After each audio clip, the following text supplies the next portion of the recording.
but we also watched some other movies in 2014. So let's rank them. Okay, so my number 10 is, and I got a peek at your list before, so I know we share more than a few, Okay. but there is some variation. Mine's a bit of a populist list, except for the ones at the end here. So my number 10 is Birdman or The Unexpected Virtue of Ignorance, Inarritu film. I've only seen this once. I saw it in the theater. I just thought it was the bee's knees. It's a fake tracking shot, just like 1917, except instead of World War One, it's backstage at a show, a play. And Keaton is this like superhero, plays a superhero actor who is doing the theater to prove he's a good actor. And then it gets a little trippy by the end. It's got Ed Norton, who does a great job. Emma It's got Stone, Emma Stone doing a great job. Naomi Uh, Watts. yeah, it's oh right. It was like sort of a bit of a this she has a couple scenes that are like, oh, is she coming back? No, turns out not.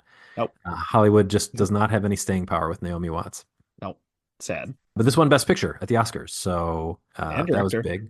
And director. Yep. Too bad it turns out Inarritu's a weirdo.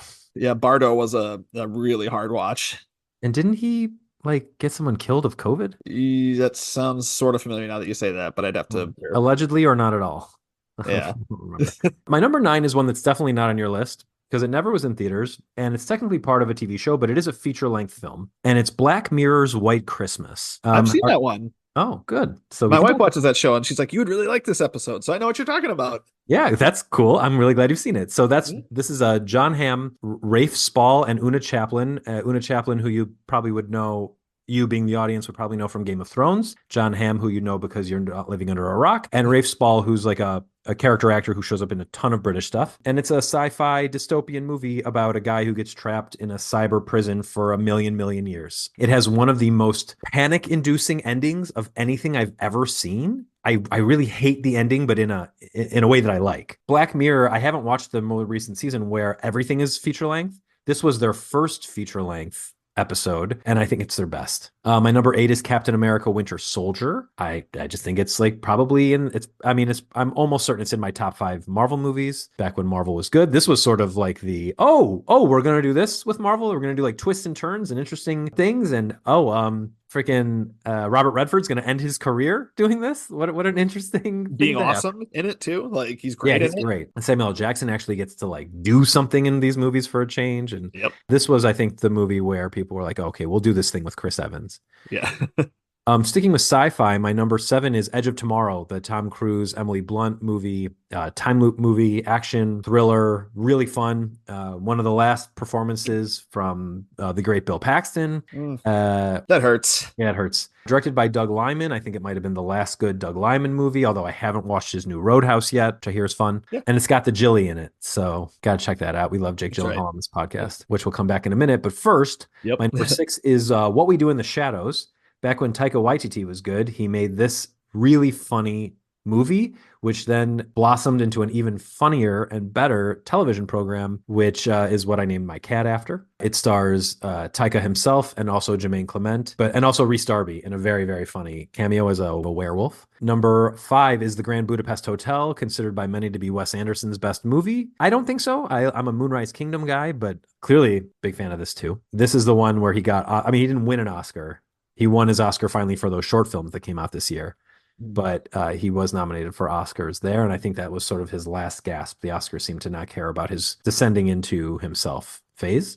Yeah, I mean, he was up for a director for that one, and it did win. It won like four. It won 4 awards, just not for him. It was like for his makeup and for the sets and I think costumes and score maybe because like Alexander Desplat did the score and Right. Those things should be every time his movies come out, they should be nominated for those below the line awards. I mean those things are usually very good. Yeah, No, and no one else is doing stuff like that except for like Yorgos.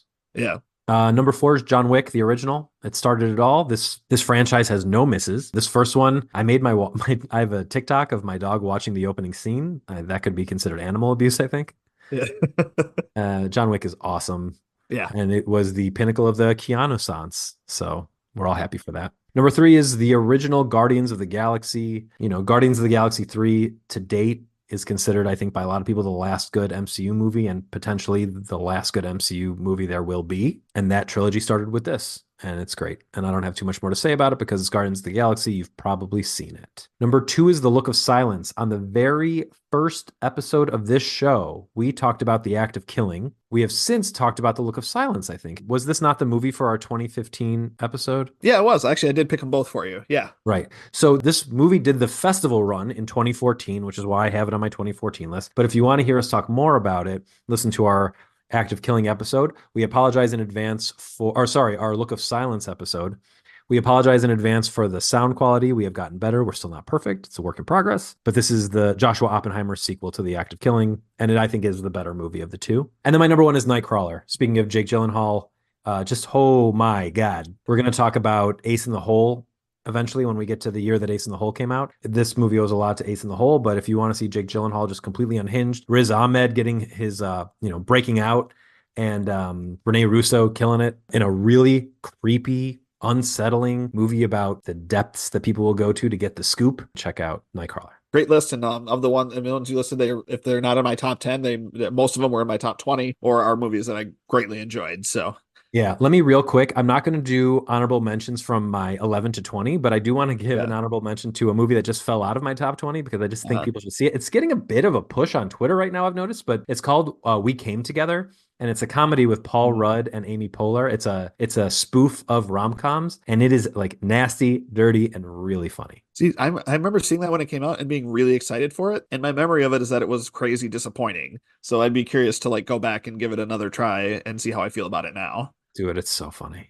Okay. Because, that's my whole memory of it, is that I'm being excited and then being just crushed, Okay. Yeah. Time to give that one another shot. All right. Yeah, we'll get into my top 10 now. Number 10 is Foxcatcher with Steve Carell, Mark Ruffalo, and Channing Tatum, who I think is very good in that movie. Steve Carell got an Oscar nomination for this. I think it's just a very, very, very well done. Number 9, we're going to go with Christopher Nolan's Interstellar, which I really, really love. I've seen fairly recently. Number 8 is we're going to continue on the sci-fi train with the original Guardians of the Galaxy. Just tons of, like Brad, I said, one of the great MCU movies, just tons of fun, holds up really well. Number 7 is animated film from Ireland by director Tom Moore. It's called Song of the Sea. Brendan Gleeson is one of the main voices in that, and it's just a wonderful, beautiful movie. I saw it many, many times when my daughter was young. It's just terrific. I love it so much. I don't connect so much with cartoon saloon movies. It's interesting. They did this and Wolfwalkers. I do like The Breadwinner. Yeah, I don't know why. I don't get as excited about cartoon saloon movies as other people. Maybe I'm just America brained. Well, it's this one that I do the most. Like Wolfwalkers and Breadwinner, I really like, but I don't. We're probably not even my top 20. But this one, I have a strong connection to. I really enjoyed. Obviously, it's it's my top. It's my number 7 movie of the year. Number 6 then is Ava DuVernay's Selma. I think the lead performance by David. I can never pronounce his name right. David Oyelowo. Oh, Yellow. Oh, Yellow. Okay.